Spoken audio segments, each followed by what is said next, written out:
दोस्तों, आपके किचन में एक ऐसी चीज़ है जो कि सिर्फ 7 दिनों में किडनी की अंदर की सारी गंदगी को बाहर निकाल सकती है और इसको बनाने में आपको सिर्फ 10 मिनट लगते हैं। लेकिन 90% लोग इस चीज़ को सिर्फ सब्जी में मसाले की तरह डालते हैं और इसकी असली ताकत से अनजान है। अगर आपके पेशाब में झाग आ रहे हैं या फिर उनमें से बदबू आती है तो ज़्यादातर लोग सोच लेते हैं कि शायद मैंने पानी कम पिया है, इस वजह से ऐसा मुझे हो रहा है। लेकिन असली रीज़न कई बार कुछ और होता है और वो रीज़न आपकी किडनी से जुड़ा हुआ भी हो सकता है। आज मैं आपको एक ऐसा काढ़ा बताऊंगा, एक ऐसा ज़बरदस्त नुस्खा बताऊंगा जो कि किडनीज़ की फिल्टरिंग पावर को अंदर से इम्प्रूव कर सकता है और आपकी किडनीज़ की हेल्थ को काफ़ी बेहतर बना सकता है। तो चलिए बिना किसी देरी के आज की इस वीडियो को शुरू करते हैं और जानते हैं कि ये काढ़ा किन किन चीज़ों से बनता है, कैसे बनता है, इसको इस्तेमाल हमें कैसे करना है और किन लोगों को इसको इस्तेमाल नहीं करना है। तो आज की इस वीडियो में ये सारी बातें आपको पूरी डिटेल से मैं बताऊंगा।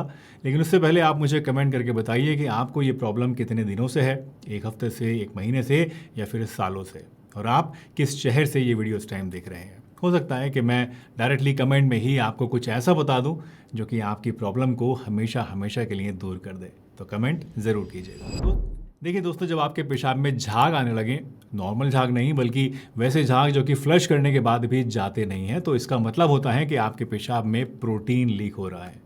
नॉर्मली प्रोटीन ब्लड में रहना चाहिए, लेकिन जब किडनीज़ के अंदर जो छोटे छोटे फिल्टर्स होते हैं जिन्हें हम मेडिकल साइंस में ग्लोमेरुलस कहते हैं, ये जब डैमेज होने लगते हैं या फिर कमज़ोर हो जाते हैं तो प्रोटीन पेशाब में आने लगता है और इसको हम कहते हैं प्रोटीन यूरिया। और जब पेशाब से तेज़ बदबू आने लगे, अमोनिया जैसी या फिर सड़े हुए अंडे जैसी स्मेल, तो इसका मतलब होता है कि या तो हमारी बॉडी में टॉक्सिन्स ज़्यादा हो गए हैं या फिर किडनीज़ जो हैं उन्हें प्रॉपरली फिल्टर नहीं कर पा रही हैं। वैसे कभी कभी ये यूटीआई यानी यूरिनरी ट्रैक्ट इन्फेक्शन का साइन भी हो सकता है और कभी कभी ये लिवर या फिर किडनी की किसी डीपर प्रॉब्लम की तरफ भी इशारा हो सकता है। इसलिए अगर आपको ये साइंस एक हफ्ते से ज़्यादा हैं और आपके ठीक नहीं हो रहे हैं पानी ज़्यादा पीने के बावजूद या कुछ भी करने के बावजूद, तो एक यूरिन टेस्ट आप ज़रूर करा लीजिएगा, रूटीन और माइक्रोस्कोपिक, क्योंकि ये एक सिंपल सा बहुत ही सस्ता सा टेस्ट होता है लेकिन आपको आपकी किडनीज़ के बारे में बहुत कुछ बता सकता है।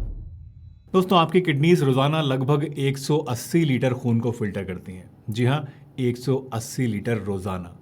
ये आपके शरीर का सबसे मेहनत करने वाला ऑर्गन है जो कि बिना आवाज़ किए चुपचाप अपना बेचारा काम करता रहता है।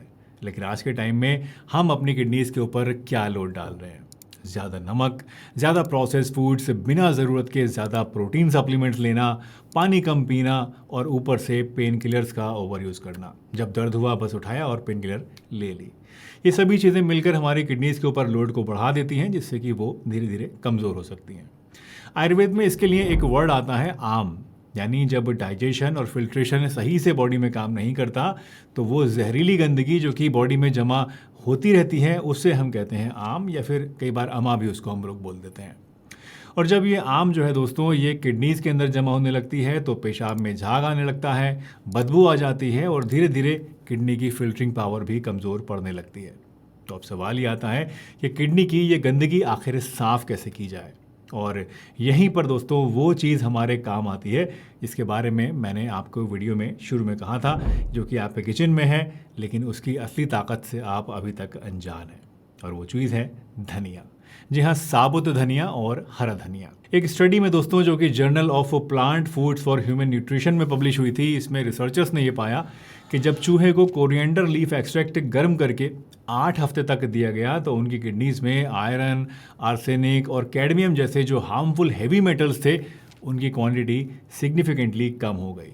और यहाँ एक बात ध्यान देने लायक ये है कि स्टडी में हीटेड एक्सट्रैक्ट यूज़ हुआ था, यानी काढ़ा बना के पीना ज़्यादा इफेक्टिव होता है बनिस्बत इसके कि आप इसको किसी और फॉर्म में लें। तो धनिया है इस काढ़े का हमारा मेन सबसे इंग्रेडिएंट, हीरो इंग्रेडिएंट। लेकिन इसके साथ में मैंने दोस्तों इस काढ़े में 4 और पावरफुल इंग्रेडिएंट्स को भी ऐड किया है जो कि किडनी की सफाई को और ज़्यादा तेज़ कर देते हैं। तो चलिए अब जानते हैं कि बाकी और क्या क्या चीज़ इसमें आपको इस्तेमाल करनी है और फिर मैं इसे आपको बनाने का तरीका बताऊंगा। तो इस काढ़े को बनाने के लिए आपको लेना है दोस्तों 2 टेबलस्पून साबुत धनिया यानी होल कोरिएंडर सीड्स, आधा नींबू का रस आपको लेना है, एक छोटा टुकड़ा आपको लगभग आधा इंच का अदरक लेना है कुटा हुआ, 1/4 टीस्पून आपको लेना है हल्दी पाउडर यानी टर्मरिक, 1 चुटकी काली मिर्च आपको चाहिए यानी ब्लैक पेपर, 2 ग्लास पानी आपको लेना है यानी लगभग 500 ml और 1 टीस्पून आपको लेना है शहद यानी रॉ हनी, जो कि ऑप्शनल है। हनी आपके लिए कंपलसरी नहीं है। इस काढ़े का हीरो इंग्रेडिएंट है दोस्तों धनिया। जैसे मैंने आपको बताया, रिसर्च कहती है कि हीटेड कोरिएंडर एक्सट्रैक्ट जो होता है ये किडनी से हेवी मेटल्स को निकालता है और ऑक्सीडेटिव स्ट्रेस से भी प्रोटेक्ट करता है। और साथ ही साथ ये एक नेचुरल डायूरेटिक भी है, मतलब पेशाब के फ्लो को बढ़ाता है, जिससे किडनी की जो फिल्टरिंग है वो नेचुरली तेज़ हो जाती है। नींबू की बात करें तो नींबू में सबसे ज़्यादा साइट्रेट होता है, किसी भी सिट्रस फ्रूट से ज़्यादा। साइट्रेट जो होता है ये किडनी में कैल्शियम बिल्डअप को रोकता है और किडनी स्टोन्स को बनने से भी बचाता है। हल्दी और काली मिर्च जो है ये दोनों ही चीज़ें साथ में मिलकर एक बहुत ही पावरफुल एंटी इन्फ्लामेटरी कंपाउंड बन जाते हैं, जो कि किडनी की सूजन को कम करते हैं और यूरिनरी ट्रैक्ट के इन्फ्लेमेशन को भी सूद करते हैं। और अदरक में जिंजरोल नाम का एक कंपाउंड होता है जो कि ज़बरदस्त एंटी इन्फ्लेमेटरी चीज़ है। ये किडनी के अंदर की सूजन को कम करता है, बलगम और टॉक्सिन्स को बाहर निकालने में हमारी हेल्प करता है और डाइजेशन को भी इम्प्रूव करता है, जिससे किडनीज पर लोड कम पड़ता है। इसे बनाने के लिए आपको क्या करना है, आपको रात को सोने से पहले 2 टेबलस्पून साबुत धनिया को 2 ग्लास पानी के अंदर भिगो देना है और फिर सुबह जब आप उठेंगे तो इस भीगे हुए साबुत धनिया को आपको गैस के ऊपर रख के धीमी आंच पर 8 से 10 मिनट तक उबालना है, पकाना है। और आखिरी 2 मिनट में इसके अंदर आपको डालना है कुचला हुआ जो आपका अदरक है, जो हल्दी पाउडर है और जो काली मिर्च है वो भी इसमें आपको डाल देना है। अब इसके बाद आप गैस को बंद कर दीजिए 2 मिनट बाद और पानी को छान लीजिए। जब ये पानी दोस्तों आपका हल्का गुनगुना रह जाए तो उसमें आपको आधा नींबू का रस और 1 टीस्पून शहद मिलाना है। शहद ऑप्शनल है, आप चाहें तो ना भी मिलाएं।